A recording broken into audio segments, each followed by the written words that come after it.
9th standard Tamil பார்த்துட்ருக்கோம். தமிழ் நாகரிகமும் பண்பாடும் எழுதினது வந்து தட்சிணாமூர்த்தி. தமிழக வரலாறும் பண்பாடும், வரலாறுனாலே அரசர்கள் தான். ஸோ ராசமாணிக்கம் ராசா. தமிழ் செவ்வியல் இலக்கியத்தில் பறவைகள், பறவைகள்னால் ரத்னம். அடுத்து தொல்லியல் நோக்கில் சங்ககாலம் ராஜா. சங்ககாலம்னால திரும்ப வந்து ராஜா. தொல்லியல் நோக்கில் சங்ககாலம் ராஜா. அடுத்து தமிழர் சால்பு வந்து வித்யானந்தன். திருக்குறள் வேறு பெயர்கள் வந்து பொதுமறை, பொய்யாமொழி, வாயிரை வாழ்த்து, தெய்வநூல், தமிழ்மறை, முதுமொழி, பொருளுரை. உரை எழுதியவர்கள் யாருன்னா தர்மர், மணக்குடவர், தாமத்தர், நச்சர், பரிமேலழகர், திருமலையர், மல்லர், பரிப்பெருமாள், காளிங்கர். இதில் வந்து பரிமேலழகர் உரை தான் வந்து இருக்கிறதுலே ரொம்ப நல்லா இருக்கும் அப்படின்னு சொல்லுவாங்க. அடுத்து இந்நூல் வந்து போற்றும் பாடல் தொகுப்பு வந்து திருவள்ளுவ மாலை. அதாவது திருக்குறள் பற்றின நூல் தான் திருவள்ளுவ மாலை. சரியா? இது எழுதினது வந்து கம்பர். ஸோ தமிழில் எழுதப்பட்ட உலக பணுவல் அப்படின்னு சொல்கிறாங்க. நான்முகனார், மாதானுபங்கி, சென்னா போதார், பெருநாவலர். இது வந்து திருவள்ளுவருக்கு கொடுக்கப்பட்ட பெயர்கள். திருக்குறள் வந்து முதலில் அச்சிடப்பட்ட ஆண்டு 1812. 2 அடி இருக்குல்ல, 1812. அகரத்தில் தொடங்கி நகரத்தில் வந்து திருக்குறள் மொத்தமாக முடியும். அடுத்து இருமுறை வரும் ஒரே அதிகாரம் வந்து குறிப்பறிதல். அடுத்து திருக்குறள் மூலத்தை முதலில் அச்சிட்டவர் யாருன்னா தஞ்சை ஞானப்பிரகாசர். முதல்ல உரை எழுதியவர் யாருன்னா மணக்குடவர். சரியா? இதில் வந்து கோடின்ற சொல் 7 இடத்துல வரும், 7ன்ற சொல் 8 குறட்பாக்களில் வரும். இதை டிரான்ஸ்லேட் பண்ணது, திருக்குறளை டிரான்ஸ்லேட் பண்ணது வந்து ஜியு போப். 100 மொழிகளுக்கு மேலே வந்து டிரான்ஸ்லேட் ஆகிருக்கு. எக்ஸ்காவேஷன் அப்படின்னா அகழாய்வு, எபிகிராஃபி அப்படின்னா கல்வெட்டியல், ஹீரோஸ்டோன் அப்படின்றது நடுக்கல், கல்ச்சுரல் சிம்பிள்னால் பண்பாட்டு குறியீடு, எம்போஸ்டு ஸ்கல்ப்சர் அப்படின்னா புடைப்பு சிற்பம், இன்ஸ்கிரிப்ஷன்னா பொறிப்பு. அடுத்து எந்திரங்களும் இணையவழி பயன்பாடும்.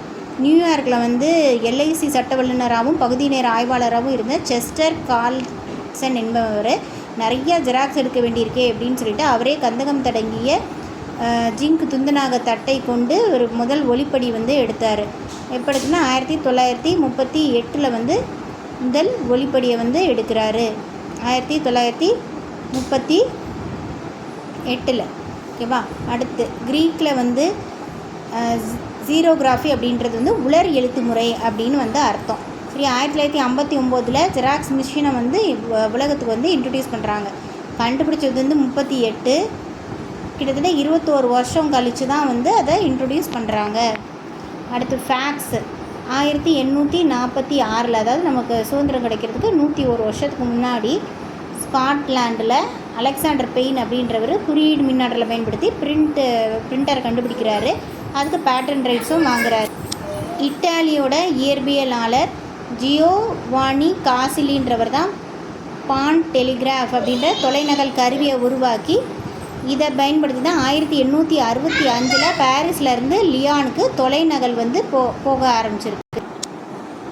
இது வந்து பிரிண்ட் போடுறது, பிரிண்டரு. அது இண்டிபெண்டன்ஸ்க்கு 100 வருஷத்துக்கு முன்னாடி பிரிண்ட் போடுறது. ஓகேவா? இது வந்து அனுப்புறது. ஸோ அனுப்புறது வந்து பாரிஸ்லேருந்து லியோக்கு அனுப்பியிருக்காங்க. Pan telegraph. சரியா? பிரிண்ட் பண்ணி அதை அனுப்புறது. சரியா? தொலைநகல். ஸோ இது வந்து 1865 வந்து கண்டுபிடிச்சிருக்காங்க. சரியா? அடுத்து இது கண்டுபிடிக்கிறதுக்கு 11 வருஷத்துக்கு முன்னாடியே டெலிஃபோன் வந்து கண்டுபிடிச்சிட்டாங்க அப்படி சொல்கிறாங்க.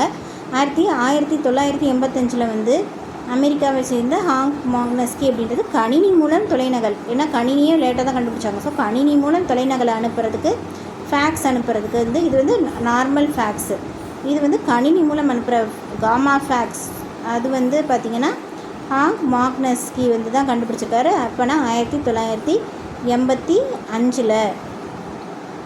நான் இங்கிலாந்திலோ உலகின் எந்த மொழியில் இருந்தாலும் பேங்க்லேருந்து வித்ட்ராயல் எடுக்கணும் அப்படின்னா வந்து என்ன பண்ணேன்னா சாக்லேட் வெளித்தள்ளுற மிஷினை வச்சு ஜான் ஷெஃபார்ட் பாரன் ஒரு பாரமே இறங்கிருச்சுன்ற மாதிரி அவருக்கு ஒரு ஐடியா கிடச்சிருக்கு. என்னென்னா பார்க்லேஸ் வங்கிக்காக ஃபஸ்ட்டு தானியங்கி பண இயந்திரத்தை உருவாக்குறாரு. என்ன பேஸ்டான் அந்த சாக்லேட் வெளித்தள்ளுற மிஷின் அதை பயன்படுத்தி. அதுக்கு என்ன பண்ணால் ஒரு செக் புக்கு ஒரே ஒரு டைம் தான் யூஸ் பண்ண முடியும். பட் எங்கே இருந்தனாலும் காசை எடுத்துக்கலாம். சரியா? இது வந்து இந்த முறை எப்போ கண்டுபிடிக்கப்படுதுன்னா பார்க்லேஸில் வந்து எஸ்ஸை விட்டுருங்க, 4 லெட்டர் மட்டும் வரும். 1967 ஜூன் 27 7 ஞாபகம் வச்சுக்கோங்க. ஸோ இந்த வருஷம் கண்டுபிடிச்சிருக்காங்க. அடுத்து கட்டணம் செலுத்தும் கருவி, நம்ம வந்து இந்த ஸ்வைப் பண்ணுறோம் இல்லையா, அந்த விற்பனை கருவிமாங்க, பாயிண்ட் ஆஃப் சேல் டெர்மினல், அந்த கருவி வந்து அடுத்து கண்டுபிடிக்கிறாங்க. அடுத்து ஆட்ரியன் ஆஷ்ஃபீல்டு அப்படின்றவர் வந்து பெட்ரோலில் போடுறதுக்காக வந்து கடவுச்சொல்லுடன் கூடிய அட்டையை வந்து இங்கிலாந்தில் பயன்படுத்தியிருக்காரு. அட்டையில் 2 பக்கம் இருக்கும் 1962. ஓகேவா. அடுத்து மைக்கேல் ஆல்ட்ரிச் அப்படின்றவர் தான் வந்து இணையவழி வணிகம், இப்போ நம்ம யூஸ் பண்ணுறோம்லாம் எல்லாம் ஆன்லைன் ஷாப்பிங்கு, அதை வந்து மைக்கேல் ஆல்ட்ரிச் வந்து கண்டுபிடிச்சிருக்காரு, இணையவழி வணிகம். அடுத்து 1989 இணையவழி வணிக மளிகை கடை, சரியா, இணையவழி வணிக மளிகை கடையை வந்து உருவாக்குறாங்க. 79 அவர் வந்து கண்டுபிடிக்கிறாரு இணையவழி வணிகம். ஸோ அடுத்து வந்து மளிகை கடையை உருவாக்குறாங்க 10 வருஷம் கழிச்சு. அடுத்து 91 தான் மக்களோட பயன்பாட்டுக்கு இது வருது.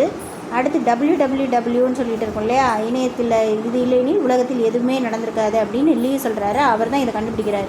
டிம் பெர்னஸ் லீ 1990 வந்து www கண்டுபிடிக்கிறாரு. மக்கள் பயன்பாட்டுக்கு ஷாப்பிங் 91 வருது. 89, 79 எல்லாம் அந்த 10 வருஷம் கேப்பில் தான்.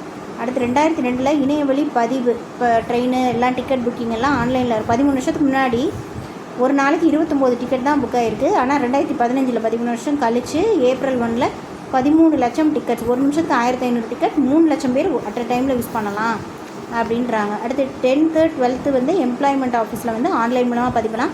10th ஸ்டாண்டர்ட் ஸ்டூடெண்ட்ஸ்க்கு வந்து என்ன தேர்வு வைக்கிறாங்கன்னா தேசிய திறனறி தேர்வு, சரியா. 8th ஸ்டாண்டர்டுக்கு வந்து தேசிய திறனறிவு அண்ட் கல்வி உதவித்தொகை தேர்வு. கிராமப்புறங்களில் 9th 12th வந்து இதில் பேசவே இல்லை, ஓகேவா.